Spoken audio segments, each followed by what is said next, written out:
want. And the moment both people will bring it to my mood, your mood, you find out people start to not show up. I wasn't in the mood to come home. I wasn't in the mood to talk. I wasn't in the mood to have sex. I wasn't in the mood to cook. I wasn't in the mood to take the kids. I was in the mood to... And the marriage will break down. So, hey, so for instance, you can say, oh, sex is not obligatory, but communication is obligatory. Ask a lot of men. A lot of men would rather not talk. God never designed marriage to run by mood. He designed it to run by the law of love. The law of love is not you saying you must have sex with your husband.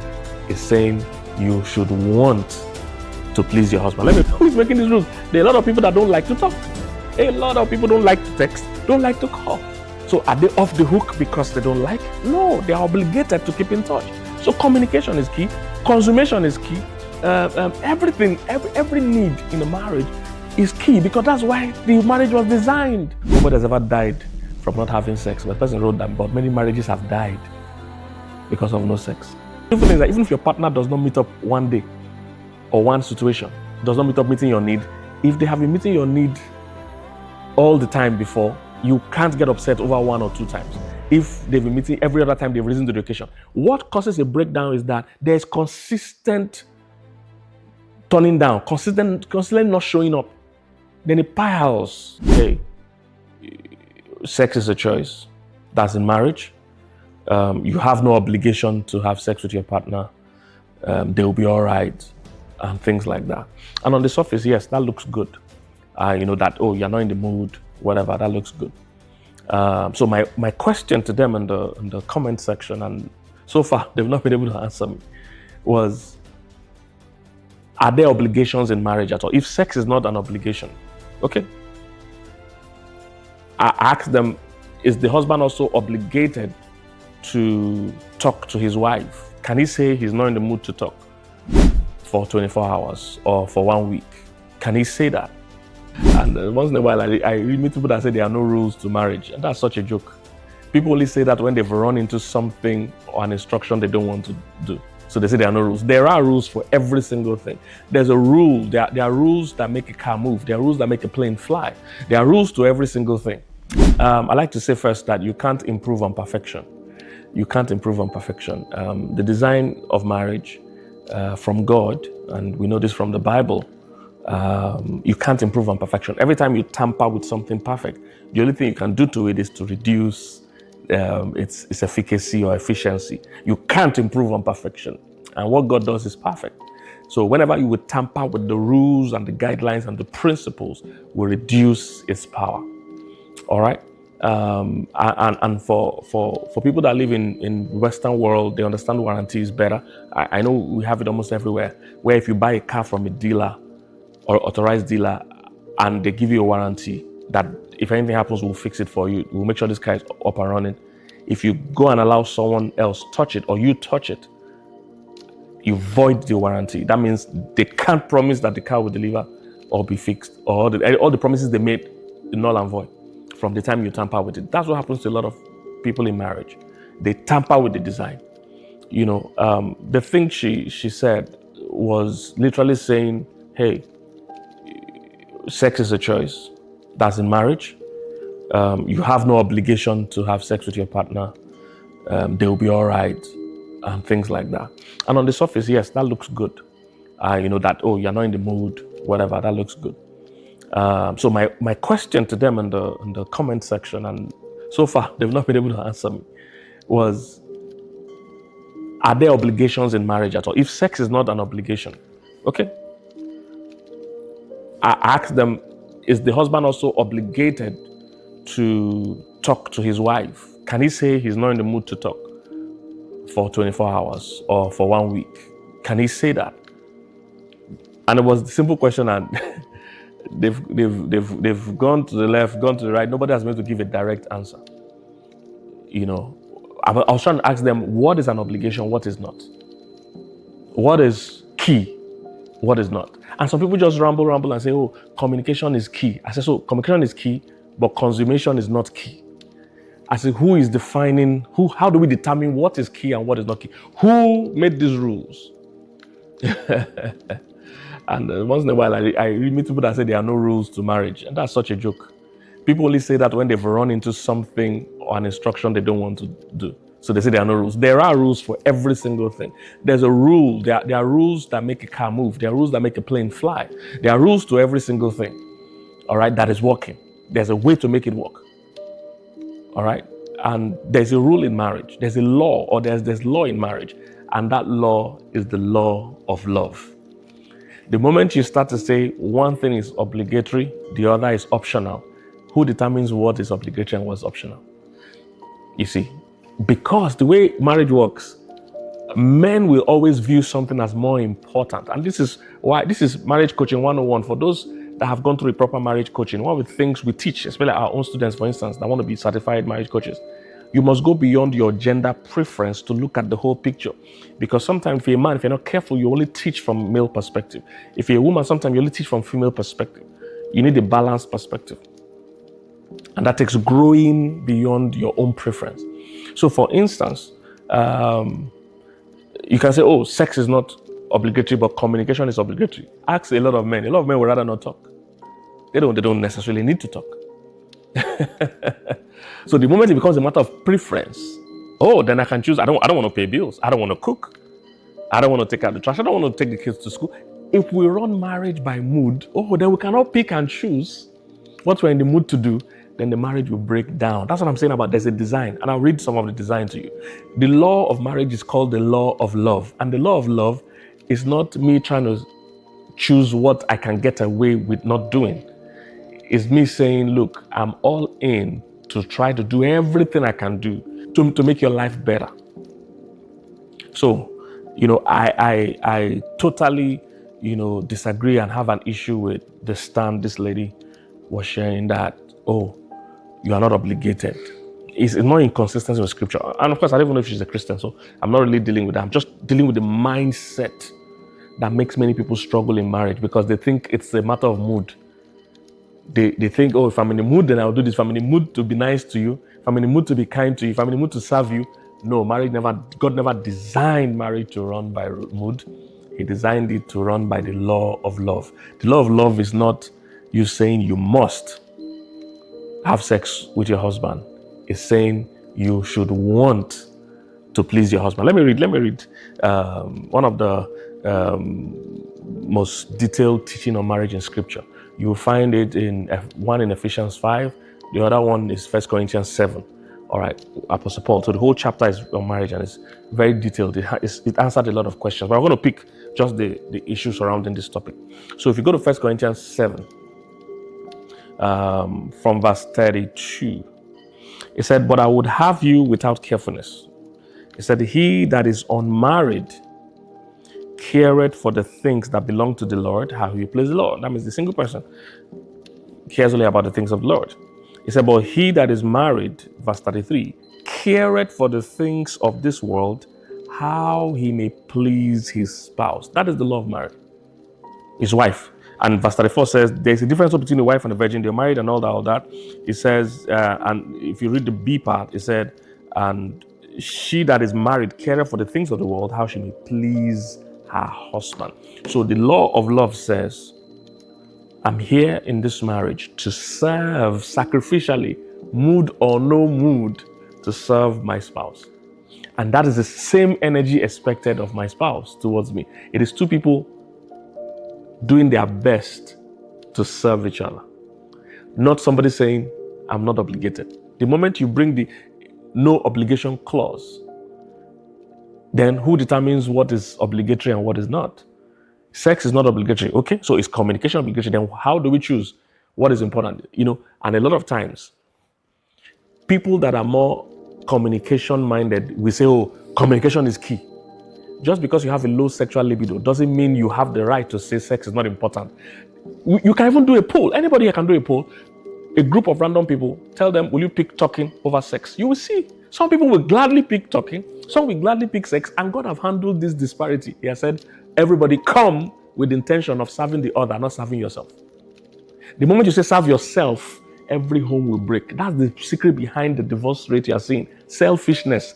Everybody trying to serve themselves. So if you try to serve yourself, I try to serve myself. we're going to go separate ways. If you come in to serve me and say, what do you need? I say, what I need is sex, not talk. And your wife comes in and say, or the husband asks the wife, what do you need? He said, I need talk, not sex.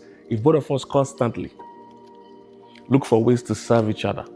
Because somebody actually made a comment and said, oh, maybe, that is true that sometimes men are not giving their wives enough affection. They just want sex. I agree. So that's a different discussion. So that's a woman saying, look, I want more affection, not just sex. Great. He is obligated, you see, to meet that need. He is also obligated to meet that need. In fact, we are obligated. That's what when you say I do, what did you even think we said we do? I think people need to tell me when you said I do, what did you think you were saying? In traditional vows, they will say for better, for worse. What you're saying is, look, in all circumstances, I do means I'm here for you. If you need my support in any area, you need my help, I'm here to meet your need. The design is powerful. Is there in scripture? The man's concern should be meeting his wife's need, whatever it is, whether it's affection, sex, communication, whatever. The wife is also there to meet her husband's need, whatever it is. So we are all under obligation, or we are not under any obligation. The design is beautiful. The design works. It's when we step out of it. Let me read one more. See the same 1 Corinthians 7. I'll read from verse 2. It says, nevertheless, okay, let me read from verse 1. It says, now concerning the things wherefore you wrote unto me, it is good for a man not to touch a woman. It said, but nevertheless, to avoid fornication, let every man have his own wife, and let every woman have her own husband. So God is acknowledging here in scripture that the need for sex is important. That's what God is saying. And that marriage, part of what marriage does is that it provides, that help in that aspect, provides care. The design is perfect, guys. The design answers the questions. Look at verse 3. It says, let the husband render unto the wife due benevolence, and likewise also the wife unto the husband. He said the wife does not have power of her own body, but the husband is the one that has the right. He said, but likewise also the husband has no power of his own body, but the wife. I like verse 5. He said, defraud ye not one another. That means God calls it fraud. Except we will consent for a time and all that, so that Satan won't tempt you, blah, blah, blah. You can read that on your own. But the point is that the way marriage was designed, the two people are there to serve each other. Everything is obligatory. Of course, except it's something you really cannot do. For instance, if your husband says he wants to be the president of the United States, that's not my part. But I can campaign for you, I can support you. But I can't make you the president of America, If it's something beyond the person's control, that's fine. But if it's something they can do, they should do it. And even if it's something that, for instance, maybe the husband is really tired, he can't have sex today, or the wife is really, really tired, the mode and attitude of expressing that is very different from you have no obligation if your partner is turned on. It's a very different thing. In fact, when we teach couples things like that, if your partner can't have sex today or whatever, we say, if, for instance, if the man initiates sex and the woman says, no, I can't, I'm too tired today, she has 24 hours to initiate back. Because a request has been made. She has to process it in 24 hours. That's just advice we give. But ideally, you should do your best to meet your partner's need, no matter what the need is. It's not just sex. That's why I'm saying that why was sex? My issue with that video was, I'm not obligated to meet my partner's sexual need. So am I obligated to meet any need? Or is it just sex is not important, but the rest are important? Because in the comment section of that video, some people are saying, communication is important. Who told you? It's important to you. To who? Who is making these rules? There are a lot of people that don't like to talk. A lot of people don't like to text, don't like to call. So are they off the hook because they don't like? No, they are obligated to keep in touch. So communication is key. Consummation is key. Everything, every need in a marriage is key, because that's why the marriage was designed. A major part of marriage is meeting your partner's need. So you can't say, I'm not obligated because you're not in the mood. Oh, no, that was such a wrong way to look at marriage. These are things that breaks marriages. And one wise person said in the comment, because in her statement, she said, nobody has ever died from not having sex. But the person wrote that, but many marriages have died because of no sex. And of course, if you're involved in counseling, you will know that a lot of marriage, sex is such a glue, it's such a vital, it's not an optional part of marriage. Except you're not reading scripture. And even science agrees with this.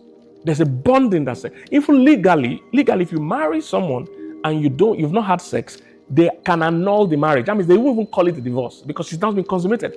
So how do you say sex is not obligatory? No, of course, we're not talking about that you must rape somebody or go against their will. Come on, we're not talking about that. We're saying two people, that's what says the law of love. It's not that one person is imposing or forcing. It's that I'm here to serve you. What do you need? It's the law of love. The law of love is two people giving to each other sacrificially. It's not one-sided. It's not one-sided. If we run it by mood, God knows that some people will like sex more. Some people will like communication more. We should both serve each other whether we're in the mood or not. Now, are we going to be able to 100% meet every need? No, but the direction, the attitude, the posture, the effort must be clear. My wife knows. My wife knows. You see, and the beautiful thing is that even if your partner does not meet up one day or one situation, does not meet up meeting your need, if they have been meeting your need all the time before, you can't get upset over one or two times. If they've been meeting every other time they've risen to the occasion. What causes a breakdown is that there's consistent turning down, consistently not showing up. Then it piles. If your partner needs to communicate and you're not showing up consistently, if it's that your partner didn't call you, maybe calls you every day and for one day did not call you, but they've been calling every other day, you'll be wicked to make a harsh remark or decision because they missed one day. It only becomes a problem if they miss many days, then it becomes a problem. So if you have been pouring into each other, not being able to have sex in one day should not be a problem if you have been pouring in consistently. But to use the term, you are not obligated, we need to determine what, the no obligation clause, where does it apply? Am I obligated to pay bills? Am I obligated to protect the home? Am I obligated to be kind? Am I obligated to communicate? Am I obligated to sleep in the house? Where do we draw the line between what is obligatory and what is optional? So marriage is beautiful in design. If you follow the design, trust me, you won't have issues. The design is that it's a covenant. We both come 100%, give each other the best version of ourselves, and keep striving to improve, listening to each other and meeting each other's need. That's the direction. Not myself, but my partner. And she also has the same energy. And you see that every marriage will work. It's called the law of love. All right? The law of love. All right? That supersedes every other law. And anything outside of that law brings marriage down to my preference, your preference, what I want, what you want. And the moment both people will bring it to my mood, your mood, you find out people start to not show up. I wasn't in the mood to come home. I wasn't in the mood to talk. I wasn't in the mood to have sex. I wasn't in the mood to cook. I wasn't in the mood to take the kids. I was in the mood to... And the marriage will break down. So, hey, I don't know if this helped somebody, but there is a design of marriage. There is a design, trust me. There's a design. The designer called God. It wasn't your favorite talk show that started marriage. It wasn't your favorite social media influencer that started marriage. Marriage existed before any culture, before any society. Marriage started from the Garden of Eden. All right? God, the designer. No human being could have been able to design marriage. If it was the men that designed marriage, a lot of them will design it from the one with the clause that you can have as many wives as possible. If it's women that design marriage, they will have their own preferences. If you see the real design of marriage, it doesn't favor one gender over another. It doesn't favor one person's need over another. It favors the collective. If you look at it well, it's such a perfect design, like I said. You can't improve on perfection. All right? So, hope this has blessed you. Don't forget to like, share, subscribe, do all the things you need to do in this video. I look forward to seeing you. And hey, let me know in your comment section what you think as well.